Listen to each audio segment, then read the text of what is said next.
Hello, welcome to Let's Go Academy. Hoy vamos a tocar el tema de los exámenes de Trinity. Como veis, en los vídeos anteriores hablamos de los exámenes de Cambridge, pero hoy vamos a tocar el tema de Trinity. ¿De acuerdo? ¿Preparados? Let's go. Bueno, pues con el tema de los exámenes de Trinity hay que hacer una pequeña distinción si los comparamos con el examen de Cambridge, ¿ok? El examen de Trinity es un examen que, igual que el de Cambridge, está dividido en 4 habilidades, es decir, 2 orales y 2 escritas, reading, writing para el escrito, speaking y listening para el oral. Pero, a diferencia del examen de Cambridge, existe la posibilidad de presentarte a las habilidades por separado, ¿de acuerdo? Es decir, si queréis, podéis presentaros a las escritas, reading y writing juntas, y dejar el oral para más adelante, o eliminar el camino inverso y empezar primero por las habilidades orales, speaking y listening, y posteriormente presentaros a las escritas. O bien, si queréis, hacer todo el examen junto. Lo cual implicaría, y esto que quede claro, que los exámenes se harían en días distintos, pero el alumno, el candidato, pagaría por todo el montante junto. ¿De acuerdo? Entonces, esta primera distinción tiene que ser clara para aquellos y aquellas que decidan escoger Trinity para presentarse. ¿De acuerdo? Esa es la primera anotación que tenemos que hacer, pero además de esto hay que poner un par de cosas siempre sobre relieve. ¿Ok? Primera de ellas es el precio. ¿Ok? El precio del examen de Trinity varía dependiendo de a qué nivel os queráis presentar y de, en este caso, si queréis realizar, como he dicho, el examen conjunto, aunque se realice en días distintos, pero realizar el pago conjunto y presentarse a las 4 habilidades, o si por el contrario queréis presentaros por separados a las habilidades. ¿Ok? Entonces, vamos a intentar primero distinguir un poco estas formas de presentación para que os queden meridianamente claras y luego, si queréis, vamos a ir un poco a las partes del examen. Bueno, el examen de Trinity se llama en este caso el ESE, ¿vale? ¿Qué significa? Son las siglas de Integrated Skills in English, ¿ok? Y en este caso tenemos 3 exámenes ESE, ¿ok? Tenemos el ESE 1, representa B1, el ESE 2 representa B2 y el ESE 3 representa C1, es decir, nivel avanzado de inglés, ¿vale? Cada uno de los ESE tiene un precio distinto y ese precio variará dependiendo de que queramos, como he dicho, coger el examen al completo o queramos hacerlo por partes. Y aquí hemos hecho esta primera distinción. Si nos vamos al precio del ESE 1 y queremos hacer el examen al completo, el precio oscilará entre 150 y 160 euros. Por contra, si queremos presentarnos a estas destrezas del ESE 1 por separado, el precio para las destrezas escritas, es decir, reading y writing, oscila entre 60 y 70 euros. Mientras que el precio para las destrezas orales, es decir, speaking y listening, va de entre unos 120 a unos 130 euros. Pregunta típica que suele surgir. Bueno, ¿cómo funciona el tema de presentarme por separado? Si os presentáis por separado, y pongamos el ejemplo de que aprobáis el primer examen al que os presentáis, por ejemplo, vamos a imaginaros que os presentáis al reading or writing, ¿vale?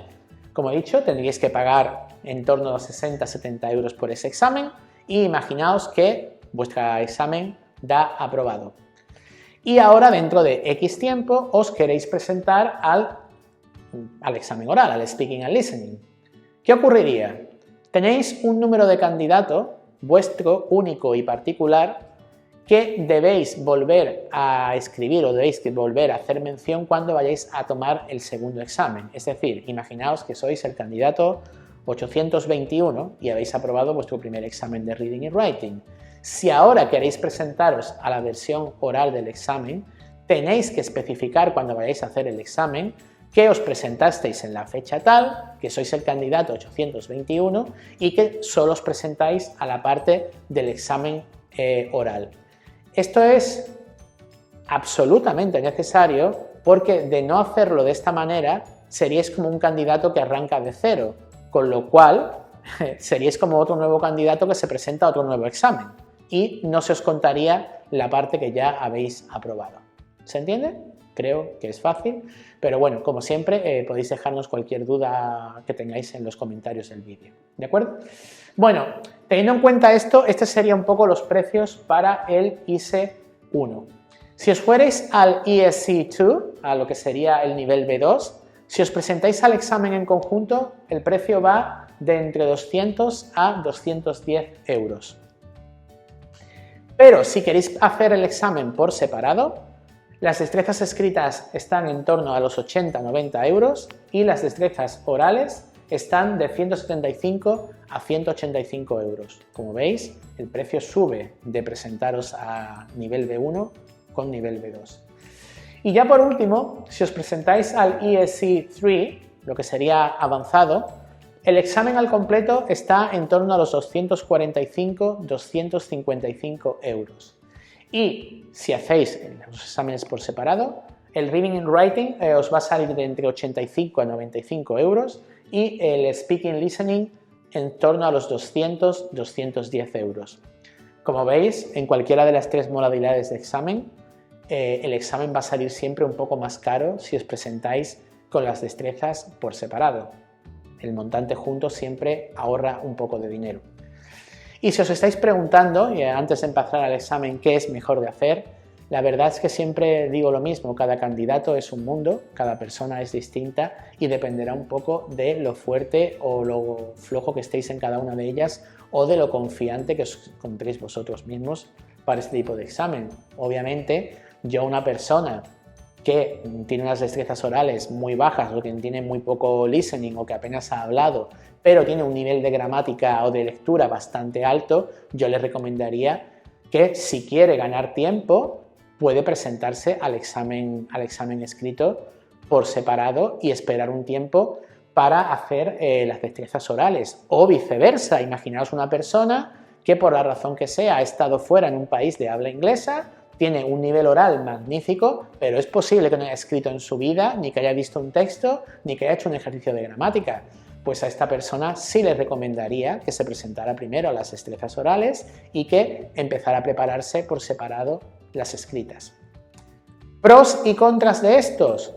Hombre, yo diría que el mayor pro es el tema de que, por un lado, al quitarte una parte del examen, estás más tranquilo o tranquila sabiendo que solo vas a presentarte esa parte específica. No es lo mismo tener que preocuparse por 4 destrezas que preocuparse solo por 2. Creo que en ese sentido la persona puede ir más tranquila y más desahogada. ¿Cuál es la contra mayor de esto? Obviamente el precio. Como veis aquí, es más caro presentarte a las destrezas por separados y presentarte junto, obviamente te reduce el precio y es más económico.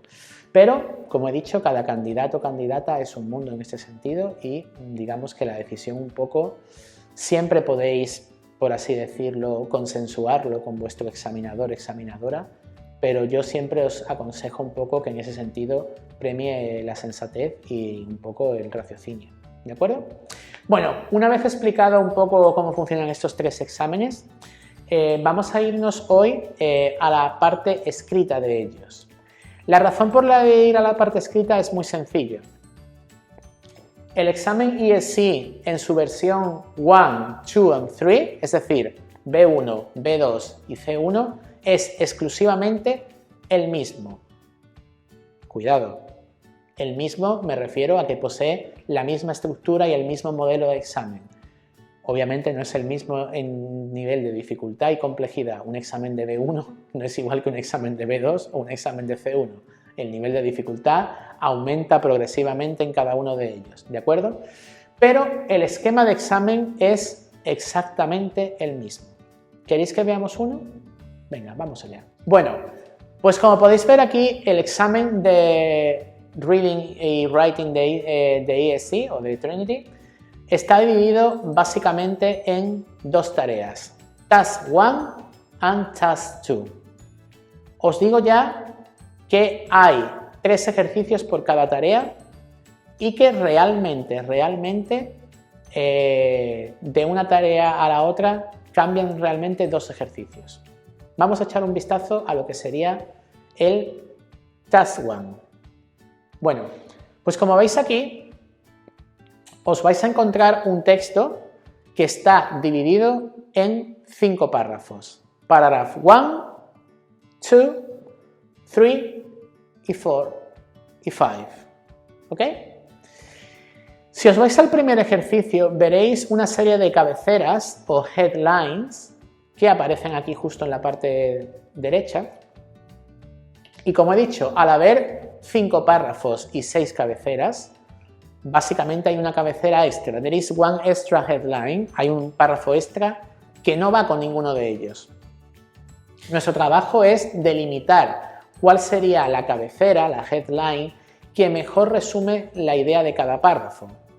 Y obviamente dejar fuera la cabecera que no va con ninguno. Por lo tanto, tenemos un trabajo doble en este ejercicio. Es decir, primero, saber cuál es la cabecera correcta para cada uno y por otro, descartar la cabecera que no va con ninguno. Es la cabecera trampa, por así decirlo, la cual tenemos que evitar. ¿Ok?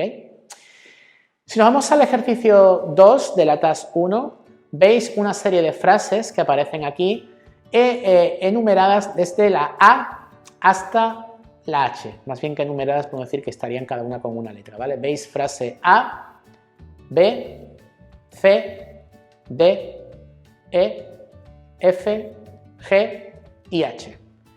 Esas 8 frases, de esas 8 frases que hay en el ejercicio, 5 de ellas son verdaderas de acuerdo con la información que os da el texto principal, el texto de los 5 párrafos. Obviamente hay 3 frases que no son verdaderas, que son falsas. Esas 3 frases tienen que ser eliminadas del texto. Como veis, tenéis ahí un huequecito para escribir y tenéis que escribir las 5 frases que son verdaderas según consideréis con lo que hayáis entendido del reading. Tener cuidado porque realmente siempre suele haber alguna trampilla. Me han preguntado alguna vez sobre el orden alfabético, si tenemos que ponerlas en orden alfabético, es decir, por ejemplo, A, D, F, G, H. No, el orden alfabético es indiferente, lo importante es que aparezcan las 5 frases verdaderas en cada uno de los huecos. ¿De acuerdo? Y el tercer ejercicio de la tarea 1, como veis aquí, se trata de un texto en el que, digamos, falta información.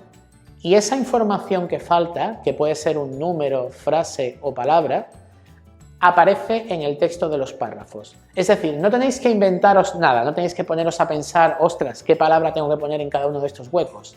¿Vale? No, no funciona así. La información que falta en esos huecos está en el texto de los párrafos, es decir, son los ítems que iría del 11 al 15, ítem 11, 12, 13, 14 y 15. ¿De acuerdo? Bueno, pues eso sería la primera parte del reading, ¿vale? La Task 1. Y es básicamente el mismo ejercicio para el ISC 1, para el ISC 2 y para el ISC 3, ¿vale? Obviamente cambiando el nivel de vocabulario, de gramática y de dificultad. El ISC 3 es el nivel más difícil, es el avanzado, obviamente mucho más complejo que el ISC 2 y el ISC 1. ¿Vale?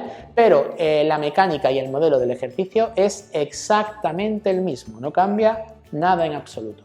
¿De acuerdo? Eso es muy importante que lo tengáis en cuenta. Bueno, ¿qué tal si nos vamos a la Task 2? Let's go. Bueno, como veis la Task 2, en este caso lo primero que os encontráis es que a diferencia de la Task 1, no tenemos un solo texto, tenemos 4 textos, ¿vale? Y no todos ellos son de carácter escrito. De hecho, es muy típico que aparezcan, por ejemplo, un email o carta o, por ejemplo, un gráfico, como veis aquí. ¿Ok? Entonces, la información que tenemos que dilucidar en esta segunda tarea no se basa en un solo texto como ocurría en la tarea 1, sino que está dividido en 4 textos cortitos. ¿De acuerdo?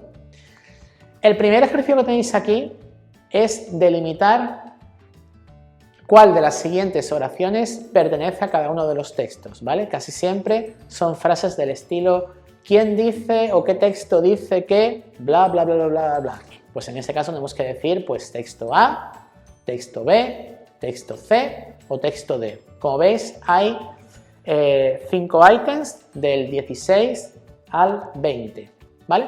Por favor, una cosa importante en esta parte, ¿vale? No existe una respuesta múltiple, ¿vale? Cada respuesta es única. Lo digo porque me he encontrado a gente que me ha puesto en el 16, pues me parece que el correcto es el A y el C. No, señor. Solo puede ser o A o C, o B o D, pero solo puede haber una respuesta correcta por cada ítem. No vale poner dos respuestas, ni aquí ni en ninguna de las otras partes del examen. Eso que vaya meridianamente claro, por favor, ¿vale? Si nos vamos al segundo ejercicio de la Task 2, os sonará bastante familiar. Es el mismo ejercicio que vimos en la Task 1. Hay 8 frases y 5 son verdaderas de acuerdo con la información de los textos. Lo que cambia un poco es el texto, ¿vale? En la parte 1 en la Task 1 teníamos un texto grande dividido en 5 párrafos. Aquí tenemos 4 textos cortitos. Pues tenemos que delimitar cuáles son las 5 frases correctas y dejar las 3 que son falsas, ¿vale? Igualmente, el orden es indiferente, no tenéis que seguir un orden alfabético. Podéis decir que las 5 verdaderas son la F, la D, la A, la H y la C, ¿vale? El orden es igual. Siempre que estén las 5 verdaderas, no hay ningún problema, ¿de acuerdo? Y el último ejercicio de la Task 2, como podéis ver, os sonará también familiar porque es lo mismo, es rellenar de información que falta esos textitos, son los ítems que iría del 26, 27, 28, 29 y 30, con una palabra, un número o una frase. Máximo son 3 palabras, ¿vale? Y igualmente la información que tenéis que buscar aparece en cada uno de los textos. No tenéis que inventaros nada, no tenéis que poner una palabra de vuestra cosecha, no. Esas palabras, esa información que falta, the missing information, is in one of the 4 tests, A, B, C o D, ¿vale? En uno de esos 4 textos aparece la información que falta, ¿de acuerdo? Pues como he dicho, este reading es exactamente igual, la mecánica y el modelo, para los 3 niveles. ¿Qué es lo que nos quedaría ahora? Nos quedaría los 2 ejercicios de writing, ¿de acuerdo? Si pasamos la hoja, veremos que lo primero que nos encontramos es el ejercicio de el reading into writing, ¿ok? ¿Qué es el reading into writing? El reading into writing básicamente es un texto que tenemos que elaborar a partir de la información que vemos en los 4 textos de la tarea 2, es decir, los textos A, B, C y D. ¿De acuerdo? Como veis, puede ser un texto de muy diversa índole. Podéis encontraros desde una carta formal o informal, formal email, formal letter, una review, una revisión, un artículo, un ensayo, un essay, un informe, un report o, por ejemplo, una complaint letter, una carta de queja. El nivel del texto dependerá de los 3 niveles que vayáis a utilizar en el examen. Es decir, por ejemplo, una review de un libro, de una película, no suele aparecer hasta niveles de B2 en adelante. ¿De acuerdo? Una formal letter, una carta formal, lo mismo, suele aparecer a partir de B2 en adelante. Pero, por ejemplo, un ensayo podéis encontraros desde B1 hasta C1. Es verdad que en un C1 os podéis encontrar lo que sería un ensayo discursivo en el que tenéis que hablar sobre las ventajas e inconvenientes de realizar cualquier cosa. Pero ya os he dicho que la variabilidad de texto es amplia, ¿vale? Tenemos ensayos, artículos, cartas formales e informales, reviews o un informe, ¿vale? Entonces, en este caso, en el Reading into Writing, podéis serviros de las palabras que aparecen en esos 4 textos para que os puedan servir de ayuda. Cuidado. En un Reading into Writing, ¿vale? Nunca se aconseja, más que aconsejar no se debe hacer, copiar frases enteras del texto, ¿vale? Os puede servir la dinámica, el vocabulario, podéis coger alguna palabra suelta o lo que sea, pero no vale copiar el texto entero, porque entonces al final el texto no es de vuestra cosecha, es del libro, ¿ok? Pero ya os digo que digamos que en este caso os sirve y os ejerce un poco de ayuda, ¿de acuerdo? Y ya por último, la última parte del examen sería el free writing, es decir, el escrito libre, ¿de acuerdo? Como veis en este caso el escrito libre es sobre, igualmente os puedes caer el tema que ellos encuentren conveniente, puede ser carta formal, carta informal, un report, puede ser una review, puede ser un ensayo o puede ser un artículo, del tipo que sea, puede ser un artículo para una revista, puede ser un artículo científico sobre algún tema. Digamos que el nivel del escrito varía dependiendo de qué nivel estéis, ¿vale? Igual que el número de palabras, ¿vale? Veréis que en B1 el número de palabras suele girar siempre entre 100, 130, 120, 150 y cuando os vais, por ejemplo, a B2 y a C, las palabras se condensan entre 150 a 180 o de 180 a 200 palabras, ¿vale? Eso obviamente varía según el nivel del examen. Pero como hemos dicho, la mecánica es exactamente la misma. Y ahora, por último, os estaréis preguntando, bueno, no has dicho nada, Luis, de lo que sería la duración del examen. Sí, a eso iba ahora. Para realizar todas estas partes, y voy un poco a dejarlo claro, ¿vale? Estaríamos hablando de dos tareas, Task 1 y Task 2, ¿vale? Cada una tiene 3 ejercicios y en el writing tenemos el reading into writing y el free writing, ¿vale? Entonces, en este caso tenemos 6 ejercicios de reading y 2 ejercicios escritos. Pues para completar este examen satisfactoriamente y con éxito, es decir, successfully, tenemos 2 horas de tiempo total. Y si os lo estáis preguntando, bueno, ¿tengo que hacer o seguir algún orden predeterminado? En absoluto, ¿vale? Cuando tú entres en el examen, una vez que el reloj empiece a sumar y a contar, podéis dividiros el tiempo como queráis y organizaros un poco a vuestro gusto. Es decir, si queréis podéis empezar por los writing o si queréis podéis empezar por la task 2. No hay, digamos, ningún límite en ese sentido. Sí es verdad que es aconsejable, es mi consejo para vosotros, que la tarea 1 y la tarea 2 del reading no debería de llevaros nunca más de 70 minutos. Mi consejo como examinador es que esa tarea de examen esté entre los 60 y los 70 minutos, ¿de acuerdo? Y el reading into writing y el writing se hagan pues igualmente entre 50 y 60 minutos, ¿vale?